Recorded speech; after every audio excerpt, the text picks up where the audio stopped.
Class 12। मेरा नाम भारत बाटला। आशा करते हैं आप लोग स्वस्थ होंगे, मस्त होंगे, त्रस्त बिल्कुल नहीं होंगे। गर्मी ज्यादा है तो स्वस्थ रहना भी जरूरी है ना। तो 12th वालों, आप लोगों के लिए गवर्नमेंट बजट की 3 वीडियोस अपलोड हो चुकी हैं। जाओ और भैया अपना गवर्नमेंट बजट कंप्लीट करो छुट्टियों में।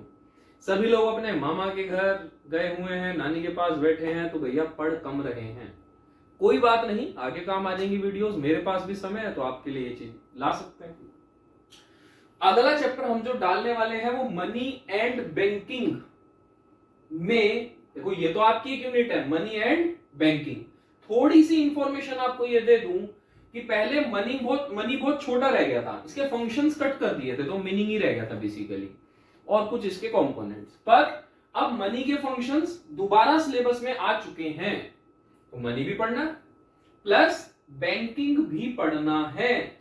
और बैंकिंग तो भैया बहुत बड़ा है मनी से, तो जो बैंकिंग पढ़ना है उसमें आज हम लोग क्या पढ़ने वाले हैं, central bank and its function. यानी कि सेंट्रल बैंक है क्या और उसके फंक्शन क्या है। 99 नहीं, 100% पेपर में आएगा, कोई ताकत नहीं रोक सकती। सेंट्रल बैंक के फंक्शन पेपर में जरूर आते हैं। करते हैं अपनी क्लास शुरू सेंट्रल बैंक और उसके फंक्शंस के साथ। क्लास 12 के साथ साथ जो टीजीटी वाले स्टूडेंट्स हैं वो भी इसको कवर कर सकते हैं इकोनॉमिक्स की तैयारी के लिए, क्योंकि एग्जाम में से यहां से क्वेश्चन 100% आता है। आओ शुरू करते हैं। तो क्लास 12 आप लोगों का आज हम सेंट्रल बैंक और उसके फंक्शंस कवर करने वाले हैं। तो भैया सेंट्रल बैंक है कौन, लगभग सारे ही बच्चे जानते हैं कि भैया central bank RBI, reserve bank of India. जी हाँ, वो ही है, और उसके बारे में थोड़ी सी डिटेल हमें यहां पढ़नी, थोड़ी सी, ज्यादा नहीं। इतना याद रखना कि आरबीआई का एस्टेब्लिशमेंट 1935 में हुआ था। आप लोगों के 12th के पॉइंट से तो नहीं, पर आगे कंपटीशन के लिए काम आ सकता है कि आरबीआई का एस्टेब्लिशमेंट 1935 में हुआ था। आरबीआई है क्या, पढ़ते हैं। Central bank is an apex body. Apex यानी अकेला है जी, इसके अलावा कोई सेंट्रल बैंक आरबीआई के अलावा नहीं है, सिंगल है। That control, operates, regulate and direct the entire banking and monetary system of country.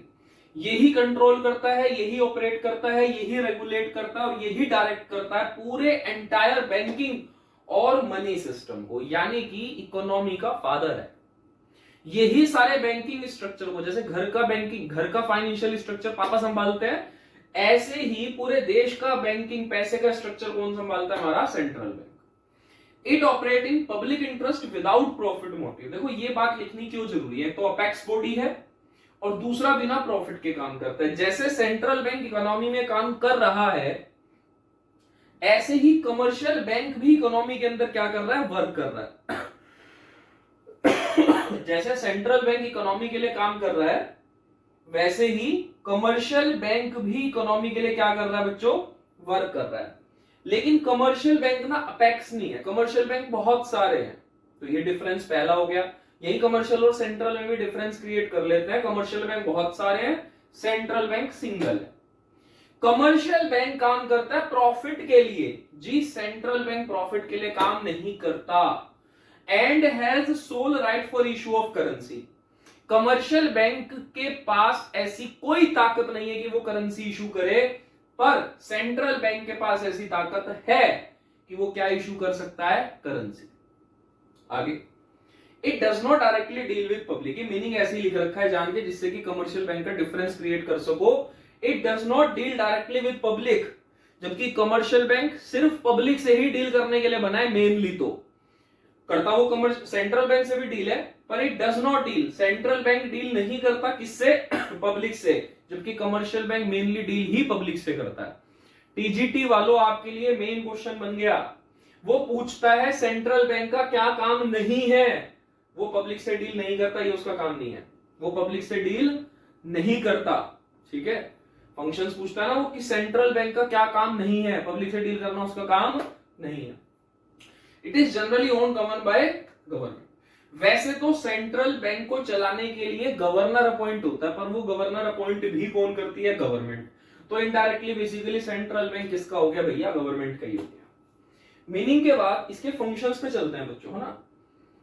तो अगर हम फंक्शंस की बात करें तो क्या लिखा हुआ है यहाँ पे, फंक्शंस ऑफ सेंट्रल बैंक, और पहला लिखा है करेंसी अथॉरिटी। ये लगभग हम सभी बच्चों को पता है कि इकोनॉमी के अंदर जो करेंसी इशू हो रही है वो सबका एक ही फादर है, एक ही बाप है जो कर रहा है, वो कौन है, आरबीआई।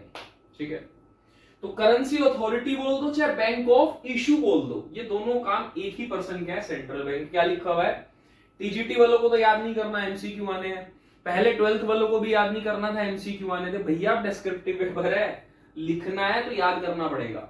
सेंट्रल बैंक है sole right for issue of currency in the country. Central bank के पास सोल यानी इकलौता राइट है क्या, इशू करने का कंट्री में करेंसी। इन इंडिया आरबीआई है sole right of issuing paper currency note. RBI के पास ही इकलौता ऐसा राइट है इंडिया के अंदर कि वो पेपर नोट इशू कर सकता है, लेकिन एक्सेप्ट 1 रुपए नोट, एक्सेप्ट छोड़कर, क्या, क्योंकि ये तीनों वर्ड एक जैसे लगता है ना, एक्सपेक्ट उम्मीद रखना, एक्सेप्ट अपना लेना, और छोड़कर यानी एक्सेप्ट, क्या छोड़कर, 1 रुपी नोट एंड कॉइन्स। अब आरबीआई सारे नोट प्रिंट करता है लेकिन 1 रुपए के नोट को छोड़कर और सारे सिक्कों को छोड़कर, which is issue by ministry of finance. Most important question MCQ के लिए बन सकता है कि भैया 1 रुपए के सिक्के कौन इशू करता है, 1 रुपए के नोट कौन इशू करता है, वो करते हैं हमारी मिनिस्ट्री ऑफ फाइनेंस यानी सेंट्रल गवर्नमेंट। सेंट्रल गवर्नमेंट ने अपने काम को बहुत सारी मिनिस्ट्रीज में बांट रखा है, तो पैसे का लेन देन कौन सी मिनिस्ट्री ध्यान रखती है, ministry of finance. Central bank also maintain equal amount of assets for currency issue bye them. जितनी सेंट्रल बैंक करेंसी इशू करने की सोच रहा है तो उस करेंसी के सपोर्ट में, उस करेंसी की बैक को तैयार करने के लिए वो उतनी ही क्या मेंटेन कर रहा है अपने पास, एसेट। देखो यारो ये थोड़ा सा लंबा टॉपिक हो जाएगा। कई बार क्या होता है, किसी भी देश की करेंसी फेल हो सकती है। जिम्बाब्वे डॉलर फेल हो गया था। अगर करेंसी बढ़ गई ना, करेंसी की सप्लाई बढ़ गई ना, तो उसकी वैल्यू कम हो जाएगी। अगर करेंसी की वैल्यू बढ़ा रहे हो तो अपने पास एसेट्स बढ़ाओ, इकोनॉमिक डेवलपमेंट करो। तो हम जब भी करेंसी की सप्लाई को बढ़ाएंगे तो उसके रेस्पेक्ट में क्या मेंटेन कर लेंगे, एसेट्स।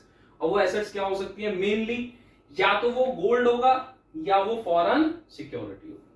तो भैया हमारा पहला फंक्शन खत्म हो गया जिसको हम क्या बोल रहे हैं, currency authority.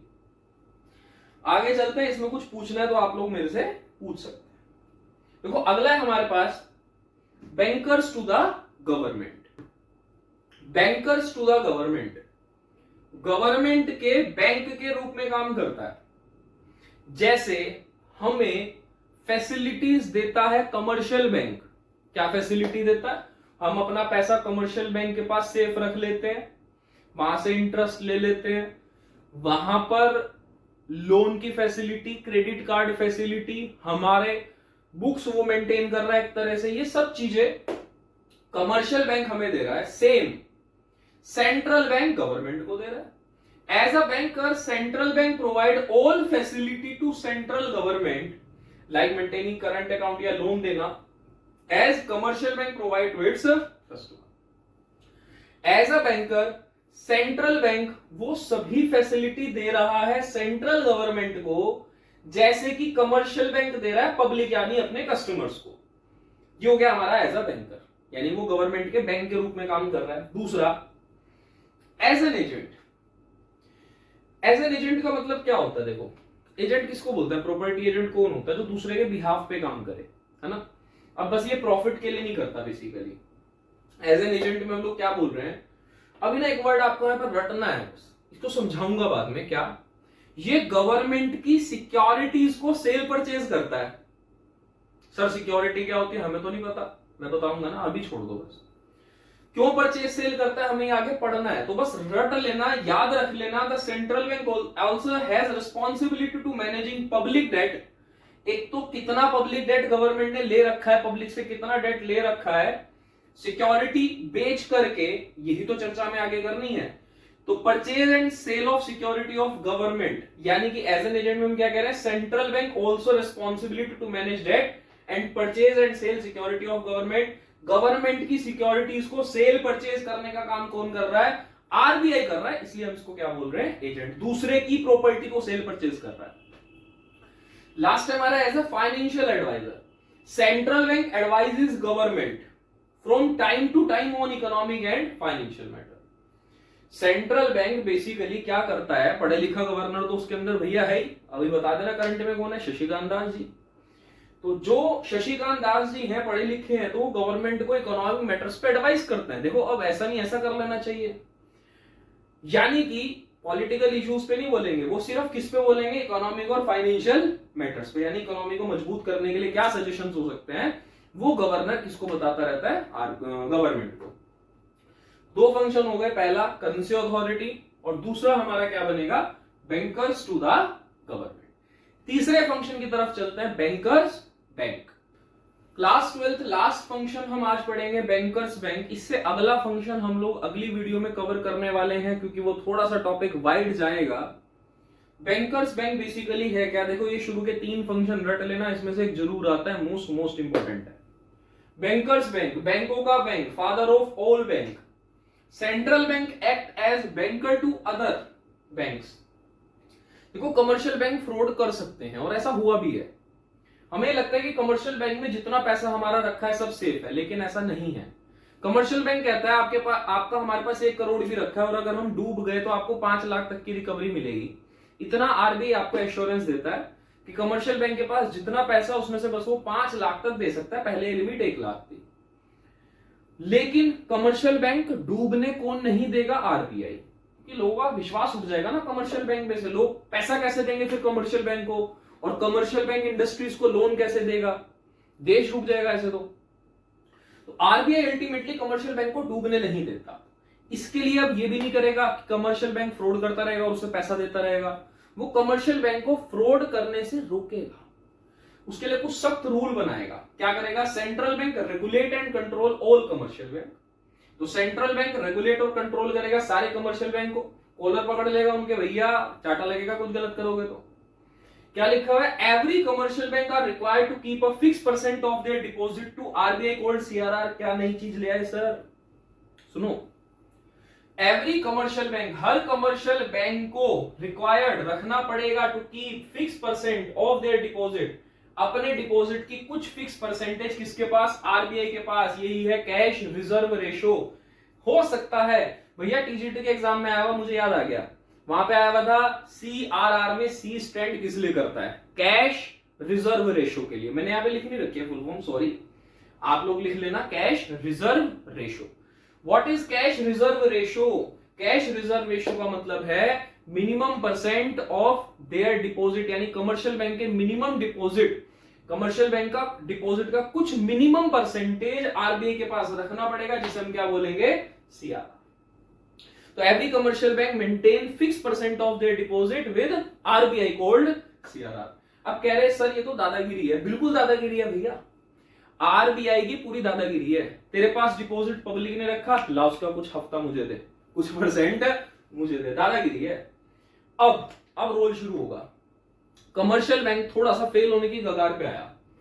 Commercial bank fail कैसे हो सकता है, देखो आप में से एक पर्सन ने, रमेश ने मुझे 100 रुपए दिए और मैं कमर्शियल बैंक हूं। मैंने कहा देख रमेश तूने मुझे 100 रुपए दिए, मैं तुझे सालाना 6% इंटरेस्ट दूंगा, और मैंने 12% की इंटरेस्ट पे लोन पे दे दिया वो इंडस्ट्री को। अब मैं इंडस्ट्री को लोन देकर के इंटरेस्ट खा रहा हूं 12% और रमेश जी को दे रहा हूं 6%। इंडस्ट्री ने लोन ही नहीं दिया, इंडस्ट्री लोन लेकर भाग गई, 100 रुपए मर गए, और रमेश जी तो मेरे गेट पे खड़े हैं 100 रुपए लेने के लिए। हुआ क्या, ये जो मीडिएटर है ना कमर्शियल बैंक, जब ये लोन देता है और वो लोन मर जाता है तो कमर्शियल बैंक फेल होने की कगार पे आ जाता है। अब होगा क्या, when any financial crisis faces by commercial bank, अगर कमर्शियल बैंक ऐसी कोई समस्या फेस करता है and fail to meet its financial requirement, अब वो पहले अपने दोस्तों से पैसा मांगेगा कमर्शियल बैंक, उसे कहीं से पैसा नहीं मिला, they directly approach to central bank. अब सेंट्रल बैंक पिंजरे में से निकल के बाहर आएगा, देख तूने मेरी बात मानी थी, तूने सीआरआर मेरे पास रखा था, अब मैं तेरी मदद करने के लिए यहां आया हूं, और इसी को बोलते हैं लेंडर ऑफ लास्ट रिसोर्ट, उम्मीद की आखिरी किरण। भैया सेंट्रल बैंक ही वो है जो लेंडर ऑफ लास्ट रिसोर्ट है। तो हमने 3 फंक्शन पढ़ लिए, currency authority, bankers to bank और बैंकर्स टू द गवर्नमेंट और बैंकर्स बैंक। इससे अगला हमारा controller of money supply, most most important function है, लेकिन हम उसे कवर करेंगे कब? इससे अगले लेक्चर में। मिलते हैं दोस्तों, जय हिंद, वंदे मातरम। अगली वीडियो में मिलते हैं एक पॉजिटिव एनर्जी के साथ। स्वस्थ रहें, अपनी हेल्थ का भरपूर ध्यान रखें। मैं जल्द ही एक छोटा सा कार्डियो का सेशन, यानी एक छोटा सा बिगिनर्स के लिए हेल्थ का एक वीडियो डालने वाला हूं, ठीक है? तो आप लोग वो देख भी सकते हैं। मिलते हैं अगली वीडियो में।